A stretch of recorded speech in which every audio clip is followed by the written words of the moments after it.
with Melvin Esteban as we discuss about the fundamentals of the stock market.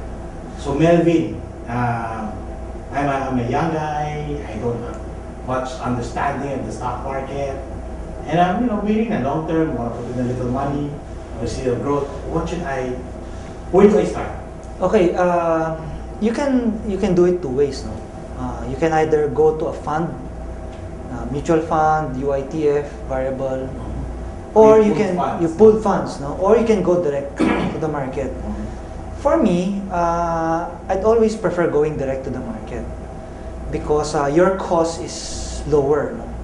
You don't pay. You don't need to pay them every year management fee. There's actually a fee even if you don't know it. No? That's the only way for them to earn and have the resources to run the business. No? So for me, what I always suggest is you choose blue chip. That's one. Second, you choose a diversified stock. Like a good example would be Ayala.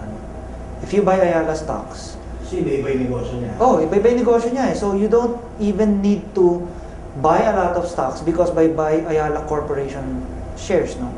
You already technically own BPI shares, telecoms, etc., etc. So that it's already give you diversification. Now, if you want some more, look for similar stocks that are like that, like SM Investments. Exactly. So imagine if you just buy Ayala Corp or SM Investments, you'd probably diversified your investment for more than 10 stocks already. So those are the type of stocks that I would encourage. No? So the more money you put in later on, the more you start to diversify. But if you're just starting, just go for the two. No? Now, basic rule, how much should you put in? I always use how much is your entire wealth and compute how much are you more or less earning in 1 year on those wealth. So starting stocks, Ayala Corp, those diversified stock or those holding companies, those are good stocks to start on. Because they themselves are multiple companies. Yes. So it's like buying a diversified stock already. So if you go to an equity fund, it's also good in a sense if you go to an equity fund in a sense that somehow there's somebody makes a bantay and of course if on a worst case scenario he can decide for you. Okay. But if you're there for the long haul, it's okay for you to go and buy directly. Okay. Because you're gonna buy that and you forget about it. Next thing you know, if you need money for your children, the stock will be much more worth.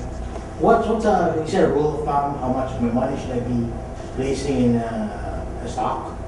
For me, if you're just starting, you can just go 10% at most of your entire wealth. The logic behind there is on a worst case scenario, let's say for example, my entire wealth, let's say for example, is 1 million pesos. No? And in a year, let's say I am earning around 50,000 pesos or 5% of my 1 million. No? So if I lost, let's say, half the value of the money that I place in the stock, you can earn at least yung earning lang ang nawala sa iyo ng entire portfolio mo. So your principal is always protected. Pero if it's only 10%, then hindi masyado lalaki yun. It's okay because you're just starting. Okay. Now, once you get a good grasp of how it works, then you start putting in money. For me, my wealth in the stock market is around 30%. No, because considering you know all of these things. Considering, no, you only limit yourself to 30%. To 30% because I also have other investments. So you put, in your case, 30% of your money is invested in the stock market. Yes. And with all your knowledge, why only limit it to 30%? Because again, at the end of the day, you have to diversify your investment. No? Okay. And you're always for that, diversify. You diversify. In fact, I'm already quite aggressive. No? Because if you look at a typical financial institution, they usually just limit it to only 10%. That seems to be a norm for a lot of people. Yes. It's usually it's a rule that a lot of people follow. But for me, I don't mind going up to 30%. No? Anything more than 30, pwede pa rin naman, but you might be too aggressive already. So you're more on the speculative type of Yes. But again, if your 30 is sound, most of my stocks are in the blue chip naman. At least overall, okay pa rin. My risk is not also that high. So investing in the stock market, it's good for long term, just to summarize? you say it's long term. If you go into the stock market, what's the minimum number of years? For me, the longer the better. No, 5 years would be at the minimum. No? So But 5 the years and longer you are, the better Okay. it is for you. And then stick with blue chips first. Stick with blue chip. Blue chips, 10%. Then slowly build it up. Learn the Yes. ropes and stuff like that. Avoid speculative stock. Avoid speculative stocks, no matter how your neighbor tells you it's a good Yes. idea. No matter if your neighbor tells you, that's a sure win.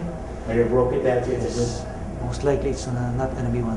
So stick to blue chips and stuff like that, and end up long term. Is it good? Is it a good asset class for retirement planning, for education? Yes. In fact, let me give you an example. No? There is this stock. No, I won't mention. No? It gives a very good dividend yield. No. So a lot of people have the perception that if you're already old, put your money in a traditional investment like time deposit, where it gives regular income. But there are stocks that are so consistent in giving out dividends. I noticed it's some telecoms. Yes. So you'd rather put it there, and every year there's gonna give you that dividends, or in layman's term, no, the return. No? So it's just like having a time deposit. And I've seen that some of them are as much as 8%. Yes, yes. So you're even better off. Okay. You have the potential for an upside. Later on, when your children becomes older, you can pass it on to your children. They're still gonna enjoy the return. It's like having a cake and eat. Yeah, yeah. Okay. And it's great that shows like this, you get to educate a lot of our viewers. It's not something to be scared of. I was reading something, Melvin, that at its peak, the Pinoy investing in the stock market is a little over 1%, more or Yes, less, it's true. as compared to, say, in the US, it's about 50%. Yeah. So are we ever going to get into that?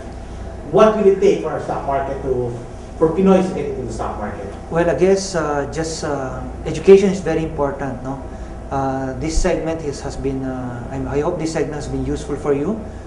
But I always encourage you how to read more. Use the internet as a source of information. Again, at the end, whatever this information that you get, what's important is you balance all of them together. Okay. So that way you become a better investor. Okay. Right. Parting shots for our viewers. Stock market. Should we be afraid or? Again, stock market is a good venue for you to explore as an avenue for investment. Our comfort zone has always been the traditional ones. Unfortunately, at this time and age, the return is very small. So it might be a good opportunity now for you to look at other potential investment. And stock market can be a very, very good tool for you. Thank you. Okay, we have Mr. Melvin Esteban, leading expert in investments, one of our moderators at the RFP and the CFC, and talked about the stock market. Stock market, is it for you? Depends. Are you looking at it from a long term? Are you willing to diversify? But you might want to be able to check it out, learn about it, read about it, and maybe even invest a little in the stock market. This is Randall Johnson for RFP Money Talks.